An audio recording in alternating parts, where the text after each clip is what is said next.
আসসালামু আলাইকুম। বাংলাদেশের জন্য অনেক অনেক শুভকামনা রইল এবং বাংলাদেশ খুব ভালো একটা ম্যাচ আমাদেরকে উপহার দিবে এবং ঈদের দিন যেমন সুন্দর একটা ম্যাচ আমাদের উপহার দিছে তেমনি ভাবে ভয়ঙ্কর না হলো এবং খুব সুন্দরভাবে একটা ম্যাচ আমাদের অস্ট্রেলিয়ার সাথে উপহার দিবে এবং সুপার এইটের প্রথম খেলা বাংলাদেশ বনাম অস্ট্রেলিয়া, সেখানে বাংলাদেশ অবশ্যই জয়লাভ করবে এবং বাংলাদেশের জয়লাভ করার মতো সে অ্যাবিলিটি আছে। অস্ট্রেলিয়ার যে সেই মাঠটা আছে স্পিন বান্ধব, সেখানে বাংলাদেশের রিশাদ রহমান আছে, সাকিব আল হাসান আছে, সহ আরো অনেক বোলার আছে যারা স্পিনে খুব ভালো করতেছে এবং বাংলাদেশের যে পেস বোলার গুলো আছে তাদের বলও মোটামুটি অনেক মারাত্মক ভাবে একটা স্পিন খায়, যার মাধ্যমে বাংলাদেশ খুব ভালো একটা অবস্থানে থাকবে। এবং অস্ট্রেলিয়া থেকে বাংলাদেশ যেহেতু ব্যাটিং এ পিছিয়ে, তারপর বাংলাদেশ ওপেনিং জুটি প্লাস মিডল অর্ডার যারা আছে তারা খুব ভালো খেলবে। মাহমুদুল্লাহ, তাহিদ হৃদয়, আমরা চাই অবশ্যই শান্ত ফর্মে ফিরে আসুক।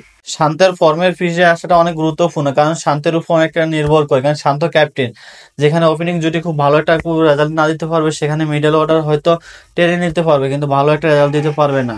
তাই আমরা চাই বাংলাদেশ অবশ্যই ভালো খেলবে এবং বাংলাদেশ ভালো খেলার মাধ্যমে সুপার এইট জয়লাভ করে আমরা সেমিফাইনালে চলে যাব। সেমিফাইনালের মাধ্যমে আমরা মেগা ফাইনালে চলে যাব। অবশ্যই এবারে কাপ বাংলাদেশ হবে ইনশাল্লাহ এবং বাংলাদেশের মানুষ আশাবাদী।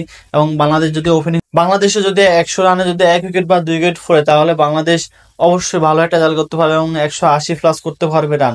যেখানে অস্ট্রেলিয়ার সাথে 180 করা মানে অনেক, কারণ বাংলাদেশের ফেস বোলার অ্যাটাক, তারপর স্পিন অ্যাটাক অনেক মারাত্মক।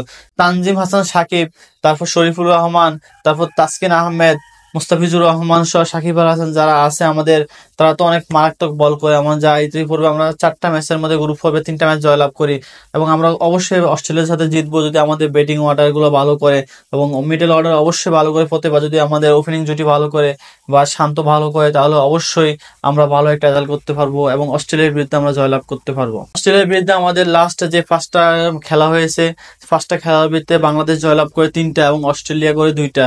আমরা এর মাধ্যমে বুঝতে পারি যে বাংলাদেশ অস্ট্রেলিয়া থেকে কোনো দিক দিয়ে পিছিয়ে নেই। অস্ট্রেলিয়া ওয়ানডে বিশ্বকাপটা জয়লাভ করে তারপর আমরা চাই টি-20 বিশ্বকাপটা বাংলাদেশে হবে এবং বাংলাদেশ অস্ট্রেলিয়ার সাথে দারুণভাবে জয়লাভ করবে। এমন জয়লাভ করার মাধ্যমে বাংলাদেশের সিম্বল রেখে দিবে এবং ওয়েস্ট ইন্ডিজের বুকে বাংলাদেশ কোনো অংশে পিছিয়ে নেই, বাংলাদেশ অবশ্যই জয়লাভ করবে, এটাই আমাদের আশাবাদী।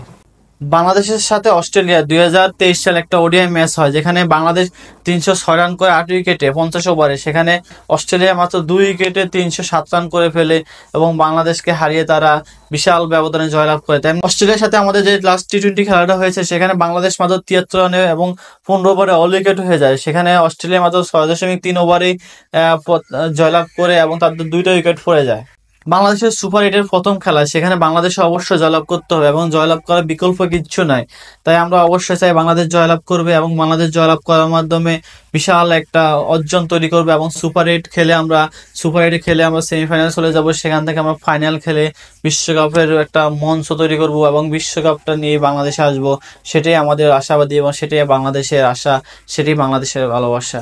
এবং অবশ্যই আমরা অস্ট্রেলিয়ার বিরুদ্ধে জয়লাভ করব এবং বাংলাদেশের মানুষ, সারা বিশ্বের মানুষ, আমরা বাংলাদেশের পাশে আছি এবং বাংলাদেশের সবসময় সমর্থন জুগিয়ে যাব, সেটাই আমাদের আশা, সেটাই আমাদের ভালোবাসা। Best of luck Bangladesh, best of luck captain Shanto, Shakib Al Hasan, Towhid Hridoy এবং অলরেডি যারা আছে ম্যাচে সুপার 11-এ, সবাইকে অনেক অনেক স্বাগতম। সবাই ভালো করবে এবং বাংলাদেশের মানুষের মন জয় করে নিব এবং সবাই 6:30টার দিকে চোখ রাখবে ইনশাল্লাহ খেলা দেখার জন্য। আসসালামু আলাইকুম। ভিডিওটা শেয়ার করে আমাদের পেজটা ফলো করে দিবেন এবং চ্যানেলটা সাবস্ক্রাইব করে বাংলাদেশের জন্য শুভকামনা রইল।